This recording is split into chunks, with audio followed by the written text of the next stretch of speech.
नमस्कार, मैं हूं शशि रंजन और आपका बहुत बहुत स्वागत है टोटल न्यूज में। और आप देख रहे हैं हमारा खास कार्यक्रम दिल्ली टॉक। इस कार्यक्रम में एक ऐसे मेहमान जिनकी चर्चा होती रहती है और आज जो चर्चा में है वो है दिल्ली कांग्रेस के अध्यक्ष अरविंदर सिंह लवली। बहुत सारे कारण हैं। कांग्रेस जो जमीन, खोई हुई जमीन दिल्ली में तलाश रही है, वो पूरे की पूरी जवाबदेही या जिम्मेदारी एक कमांडर होने के नाते डीपीसीसी यानी कि दिल्ली प्रदेश कांग्रेस कमेटी के अध्यक्ष लवली साहब के सर पर है। जरा देखें कितनी तैयारी है, हालत पहले से बेहतर हुई है या फिर और पतली।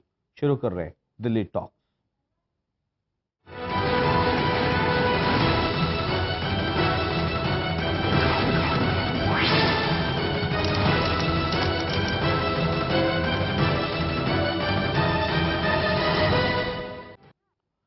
लवली जी, बहुत बहुत स्वागत है। और आवाज मिल रही है आपको साफ साफ? बिल्कुल बिल्कुल जी, शुक्रिया आपका जी। अच्छा, हमारी आवाज आपको मिल रही है, दिल्ली की भी आवाज मिल रही है ना आपको साफ साफ? देखिए, दिल्ली वालों को हमारी भी उनकी आवाज भी हमें मिल रही है और दिल्ली वालों को भी हमारी आवाज मिल रही है। और दिल्ली वालों को पिछले एक साल में किस तरीके की आवाज मिली है वो भी दिल्ली वाले बखूबी जानते हैं जी। मतलब अलग अलग तरह की अलग अलग तरीके की आवाजें मिली हैं। नहीं, अब तो ये दिल्ली देखिए, एक्सपीरियंस से ज्यादा बढ़िया कोई भी जो है रास्ता नहीं होता है। जब आदमी खुद एक्सपीरियंस करता है किसी चीज को तो उससे ज्यादा अच्छा अनुभव कोई नहीं होता। तो दिल्ली वालों ने एक साल में अनुभव किया है कि क्या दिल्ली वालों ने खोया और क्या पाया है इस एक साल के अंदर। मतलब ये दिल्ली वालों की बात कर रहे हैं, एक्सपीरियंस, क्या खोया क्या पाया, या ये कांग्रेस के पर्सपेक्टिव में बात कर रहे हैं आप? कांग्रेस वालों के लिए भी जो हमसे गलतियां हुई हमने उससे सीखा। हाँ। और दिल्ली वालों ने भी देखा है कि जिन लोगों के ऊपर भरोसा किया था पिछले एक सालों में, क्योंकि दिल्ली की जो बाकी दोनों पार्टियां हैं, दोनों को मौका मिला दिल्ली के लिए काम करने का। तो वो आज मैं समझता हूं कि जो बड़े बड़े होर्डिंग पिछले इलेक्शन में लगे थे, चाहे वो 50% और 30% बिजली की छूट देने की बात रही हो, या 700 लीटर पानी फ्री देने की बात रही हो, या उस समय था कि सरकारी कर्मचारियों को पक्का करेंगे, आज वो होर्डिंग तो कम से कम कहीं नजर नहीं आ रहे हैं। ये दुश्मन कौन है सबसे बड़ा आपका? आम आदमी पार्टी या बीजेपी? दिल्ली में कांग्रेस का दुश्मन कौन है? दुश्मन यानी कि राजनीतिक तौर पे। देखिए, कांग्रेस की जहां तक बात है, कांग्रेस ने जो 15 साल दिल्ली के अंदर विकास किया और जिस तरीके से पिछले इलेक्शन में कांग्रेस के खिलाफ दोनों पार्टियों ने प्रचार किया और कुप्रचार किया मैं कहूँगा, और जिस तरीके के वायदे लोगों से किए वो अब लोगों के सामने है। तो दुश्मन या दुश्मन की बात तो तब आती है जब इन दोनों में से किसी ने कुछ किया हो। लेकिन आम आदमी पार्टी की जहां तक बात है वो बीते दिनों की बात है। परंपरागत तौर पे कांग्रेस और भारतीय जनता पार्टी का मुकाबला रहा है तो वही रहेगा, और इसके अलावा कुछ नजर नहीं आता मुझे। मैं अपने रिपोर्टर्स, जो हमारे रिपोर्टर्स जो रिपोर्ट फाइल करते हैं, अखबारों में जो खबरें छपती हैं, जो तमाम तरह की रिपोर्ट्स हैं, मैं उस पर नजर दौड़ा रहा था। मैं देख रहा था कि बीजेपी वाले आम आदमी पार्टी को की आलोचना जबरदस्त तरीके से कर रहे हैं। उनको टैकल कैसे करना है ये इस पे बयान आ रहे हैं, उन पे मीटिंग्स हो रही है। आम आदमी पार्टी मोदी के खिलाफ पड़ी है, मतलब उनको मोदी को कैसे रोका जाए और मोदी की आलोचना कैसे हो वो उस पे हो। मैं ढूंढ रहा था ये दोनों कांग्रेस की बात नहीं कर रहे, क्यों? देखिए, अखबार और मीडिया के ऊपर तो मैं नहीं कहना चाहूंगा कि क्या हो रहा है क्या नहीं हो रहा, लेकिन मैं इतना जरूर कहना चाहूंगा कि पिछले एक सालों में चाहे वो दिल्ली के अंदर बिजली की समस्या रही हो, तो आंदोलन किसने किया? कांग्रेस की पार्टी के लोगों ने किया, ना आम आदमी पार्टी ने किया। बीजेपी का करने का सवाल नहीं पैदा होता क्योंकि वो सरकार में थे। रेलवे का किराया वृद्धि हुई, किसने आंदोलन किया? कांग्रेस पार्टी ने किया। त्रिलोकपुरी में लॉ और ऑर्डर की स्थिति खराब हो जाती है तो त्रिलोकपुरी में कौन जाता है? कांग्रेस के लोग जाते हैं। त्रिलोकपुरी के लोगों से कौन मिलते हैं? राहुल गांधी जी मिलते हैं।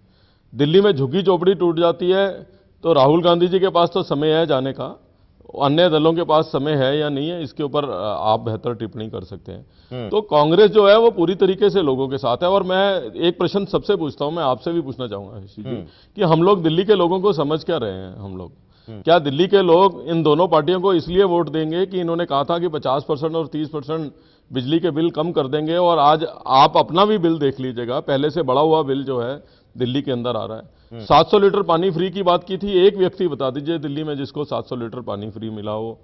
इन्होंने सारे गवर्नमेंट एम्प्लॉइज को कहा था तुमको पक्का कर देंगे और एक कमेटी बना दी, और उस कमेटी की रिपोर्ट आने के बाद आज गेस्ट टीचर और होमगार्ड्स वालों की तो नौकरी चली गई है, पक्के होना तो दूर की बात है। लॉ एंड ऑर्डर को लेके दोनों पार्टियां मोमबत्ती लेके घूमती थी। जब बहुत ही दुर्भाग्यपूर्ण एक घटना दिल्ली में घटी, जब निर्भय वाला कांड हुआ जिसकी सब लोगों ने निंदा करी, हम लोग सबको आज भी सिर शर्म से झुक जाता है उस कांड की वजह से। दोनों पार्टियों ने और नरेंद्र मोदी जी रोहिणी में कह के गए थे कि दिल्ली जो है वो रेप कैपिटल है, हम जो है दिल्ली को एकदम महिलाओं के लिए सुरक्षित बनाएंगे। आज महिलाओं की सुरक्षा तो बता दीजिए, दिल्ली में पुलिस वाले भी सुरक्षित नहीं है, वो पिट रहे हैं। दिल्ली में किडनैपिंग हो रही है, बच्चों की मृत्यु हो रही है किडनैपिंग के अंदर। कम्युनल टेंशन दिल्ली में हो रही है, चाहे वो खुरेजी हो, चाहे वो बाबरपुर हो, चाहे वो त्रिलोकपुरी हो, चाहे वो बवाना में हो। इतने सालों के बाद पहली बार ऐसा हुआ है कि कर्फ्यू भी जो है दिल्ली के अंदर इंपोज करना पड़ा। तो जो दिल्ली कल तक केवल महिलाओं के लिए सुरक्षित नहीं थी, आज तो किसी के लिए भी सुरक्षित नहीं है। तो दिल्ली के लोग इनको इसलिए वोट दें, या दिल्ली के लोग इनको इसलिए वोट देंगे कि मेट्रो जो ना केवल दिल्ली का बल्कि पूरे राष्ट्र का प्राइड था, आज मेट्रो के प्रोजेक्ट जो है वो 2-2 साल 1.5 साल जो है वो डिले चल रहे हैं, इसलिए दिल्ली के लोग इनको वोट दें।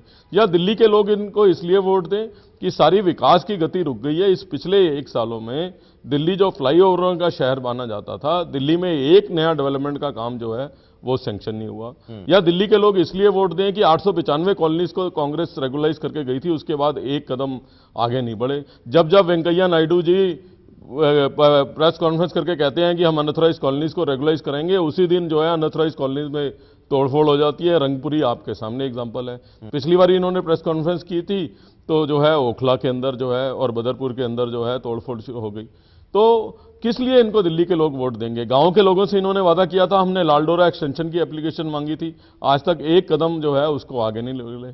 मोनो रेल जैसे प्रोजेक्ट जो हमारे सपना थे कि दिल्ली में ट्रांसपोर्ट के सिस्टम को और आगे बढ़ाएं, वो आज ठप हो गए हैं। तो ई रिक्शा वालों को इन्होंने झूठ बोला। आज ई रिक्शा वाले बेचारे जो है वो ना उनको रोजगार मिल रहा है, ना वो चला पा रहे हैं, ना घर पे जो है कोई और काम कर पा रहे हैं। तो जिस तरीके का प्रशासन इन्होंने 1 साल दिया, क्या इसलिए दिल्ली के लोग इन पे दोबारा विश्वास मतलब 15 ये सब काम आप वो गिनवा रहे हैं जो 15 साल आपने जम करके किया था? नहीं, मैंने गिनवाने से नहीं होता, ये तो लोगों के महसूस करने से होता है। आप भी दिल्ली में ही रहते हैं, आपसे मैं प्रश्न पूछ रहा हूं, आप ईमानदारी से अपने सीने पे हाथ रख के बताइए कि कांग्रेस के समय में जो बिजली का बिल आया करता था, आज उससे ज्यादा पे कर रहे हैं या उससे कम कर रहे हैं? कांग्रेस के समय में आप 2 महीने का बिजली का बिल पे करते थे, आज 22 दिनों में आपके घर बिजली का बिल आता है, और उसका अमाउंट देख लीजिए क्या है। तो ये आपने तो वोट इनको इसलिए दिया था कि बिजली का बिल कम हो जाए या बढ़ जाए, लॉ एंड ऑर्डर ठीक हो जाए या खराब हो जाए, पानी की व्यवस्था बिगड़े या सही हो जाए, दिल्ली जो है उन्नति और तरक्की पे जाए या रुक जाए दिल्ली का विकास। मतलब 15 साल में जो दिल्ली की सल्तनत, दिल्ली में कांग्रेस की जो सल्तनत रही, आप उसका जिक्र कर रहे हैं और ये कह रहे हैं कि गाड़ी आगे नहीं बढ़ी बल्कि जहां थी वहीं रुक गई या उसके पीछे चली गई। नहीं तो ये खाली मेरा सवाल, मैं ठीक है, मैं सहमत हूं आपकी बात। नहीं, पर ये खाली मैं नहीं कह रहा, नरेंद्र मोदी जी भी यही कह रहे हैं जी। नरेंद्र मोदी जी को अगर स्वच्छ भारत अभियान शुरू करना पड़ा, वो भी दिल्ली से, हाँ, तो दिल्ली में सफाई व्यवस्था रखना किसकी जिम्मेवारी है? पिछले 8 सालों से नगर निगम के शासन में कौन है? नगर निगम का बुनियादी काम क्या है? तो जो बात हम 8 साल से कह रहे थे, अब तो नरेंद्र मोदी जी भी कह रहे हैं कि हमारी बीजेपी शासित जो नगर निगम है वो दिल्ली में पूरी तरीके से विफल हुई है, इसलिए प्रधानमंत्री को खुद स्वच्छ भारत अभियान शुरू करने लगा। तो ये मैं अकेला या दिल्ली के लोग अकेले नहीं कह रहे, प्रधानमंत्री जी भी यही कह रहे हैं।